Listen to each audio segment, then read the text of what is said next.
Problem 4. Train A runs back and forth on an east-west section of railroad track. Train A's velocity, measured in meters per minute, is given by a differentiable function v sub a of t, where time t is measured in minutes. Selected values for the velocity are given in the table above. All right, part A, find the average acceleration of train A over the interval from 2 to 8. All right, when I see the word average, I might think of taking an integral, but they are not giving me enough information for me to do that. So I know average acceleration is really just equal to a slope. And since I'm going to do an average between 2 and 8, we're just going to find the slope between 2 and 8. So to get that, it will just be negative 120 minus 100 over 8 minus 2, and that will equal negative 220 over 6. This is a non-calculator problem, so you can leave it like that, or you can go ahead and change it to negative 110 over 3. It's totally up to you. We do need units in this problem, so it was meters per minute, so meters per minute squared, or you could write per minute. It's totally up to you which way you would like to do that, and that was just worth 1 point. Part B, do the data in the table support the conclusion that train A's velocity is negative 100 meters per minute at some time between 5 and 8? Give a reason for your answer. So if I look at between 5 and 8, the velocity, is there sound reasoning to say that at some point in time the train must have been going negative 100? And I'm going to say yes, in fact it is. This is a differentiable function, which means it's continuous. So I'm going to say due to the intermediate value theorem. I think we talked about this in class a few days ago. Intermediate value theorem. I'm going to say since the velocity at 5 is equal to 40, and the velocity at 8 is equal to negative 120, and negative 100 is between 40 and negative 120, then I will say the velocity must equal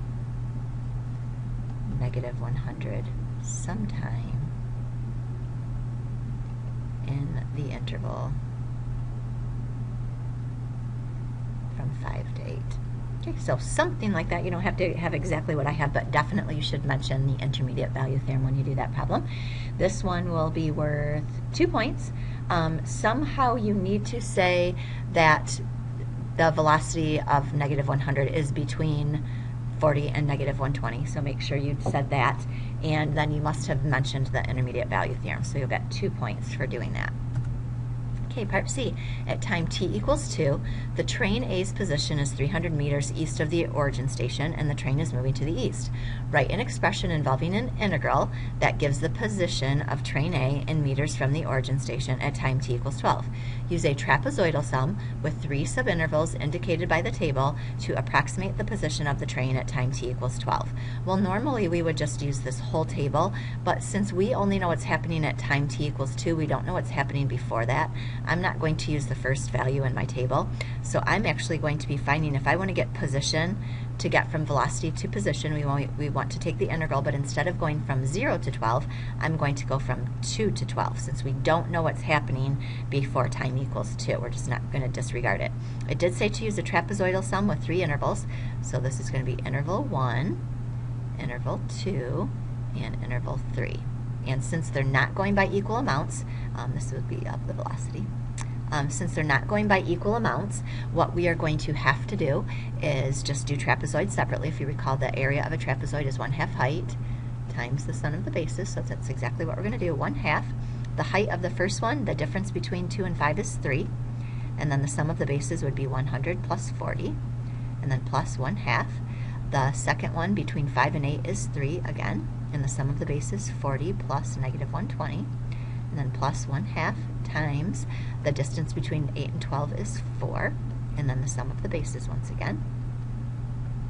Okay, and then if I figure that out, this equals 210, this equals negative 120, and this equals negative 540. Altogether I get negative 450, And then we can't forget that that's how much the position has changed, but we started when time equals 2 at 300, so I actually have to add 300 to my answer.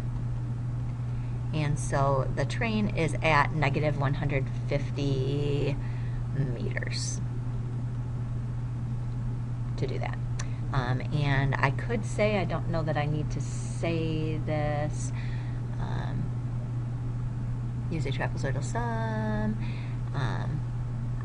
It says in the direction, so I'm just going to put a negative 150 meters. Since it's negative 150 meters, if it's going west and east, it's going to be 150 meters west of the origin. Okay, you are going to get 3 points for this one. If you have this part right here, you are going to get +1. And we should include the 300 on that because we do want to add 300 when we're done. If you used a trapezoidal sum, even if you used it incorrectly, give yourself a point. And then if you actually found out that it was negative 150 meters, give yourself a point. And again, I'm not super sure. I think if you just put the negative 150, you would be fine. But maybe to be safe, we want to put those labels on it as well. Part D, a second train, train B, travels north from the origin station. At time t, the velocity of train B is given by that velocity formula, and at time t equals 2, the train is 400 meters north of the station. Find the rate in meters per minute at which the distance between train A and train B is changing at time t equals 2. Right? In this problem, as soon as it's asking for how fast is the rate at which a distance is changing, I know that this is going to be a related rates problem. So we are going to have everything with respect to t. So every time we take a derivative, we'll put like d something dt. So we want to know at what rate is the distance changing. So we're looking for the distance dd dt equals question mark. Well, before we get into anything else, let's figure out what's going on with this problem.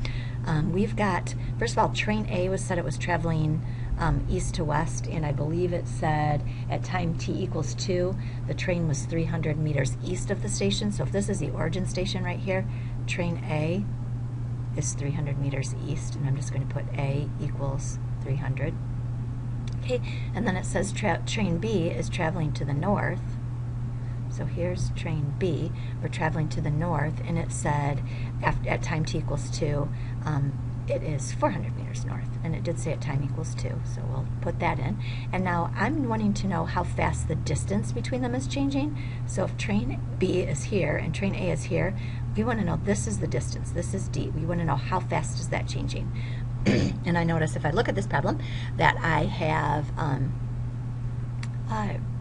Pythagorean theorem that I can use because this is a right triangle. So my formula is going to be a squared plus b squared equals d squared. And I will be taking the derivative of that. I'm just going to write down some more information that I'm given. Do I know how fast train A is traveling? Yes, I do, because if I look at train A at time t equals 2, the velocity is 100. So dA dt equals 100. And then dB dt, train B, if I want to know its velocity at time equals 2, we can just plug 2 into this velocity formula right here. I think I'll come up here and do it. So the velocity at 2 is going to equal negative 5 times 2 squared plus 60 times 2 plus 25. So I'm going to get, let's see, negative 20 plus 120 plus 25, and that will give me 125 when I do that. So that would be how fast train B is going. Okay, so now we are set to actually solve this problem. So the derivative of a squared will be 2a dA dt, because we're with respect to time in these problems, plus 2b dB dt equals 2d times dd dt. All right, let's plug in what we know. We have 2. We know that A is 300. We know that dA dt is 100. And then plus 2, B is 400. dB dt is 125. And then equals, that should be an equal sign right there, equals 2. And then we don't know what d is, so we're going to have to do a side trip in just a second here, and then we know ddtt, that is what we are looking for. Okay, so we do need to do a side trip to figure out what d is, So I'm going to come way up here. Oh my goodness. Okay, side trip. Good thing this part of the problem is worth, well actually this problem is worth 3 points. I guess it will be worth the trouble when we're done. Okay, so I have a squared plus b squared equals d squared. So I'm going to have 300 squared plus 400 squared equals d squared. And we don't even get to use our calculator. 300 squared is 900.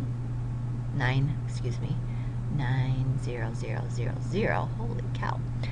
Plus 16, 1, 2, 3, 4 equals d squared.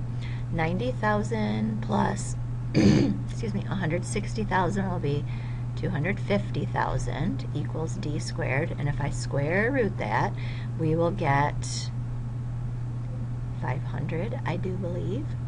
Yes, okay, so d is equal to 500. So we now found that was equal to 500. So all this work without our calculator, my goodness. Okay, so 2 times 300 times 100 will be 60,000, I do believe. Well, one too many zeros. Plus 2 times 400 times 125 is going to equal 100,000. And then equals 2 times 500 is 1,000 dt. If I add 60,000 plus 160,000, I will get 160,000 equals 1,000 dt, which makes dt equal to 160. And we want to know how fast is that changing. That would be measured in meters per minute. Okay, let's see if we can get some points out of this one. All right, the first thing that we did need to notice was that we are going to have to, it just says implicit differentiation of distance relationship. So we needed to have done this. So if we did that and noticed, yes, we have to put dAdt and all that good stuff, that would be worth 2 points. And any mistake you made in finding that, you could subtract 1 point from your score. And then we get 1 point for that final answer.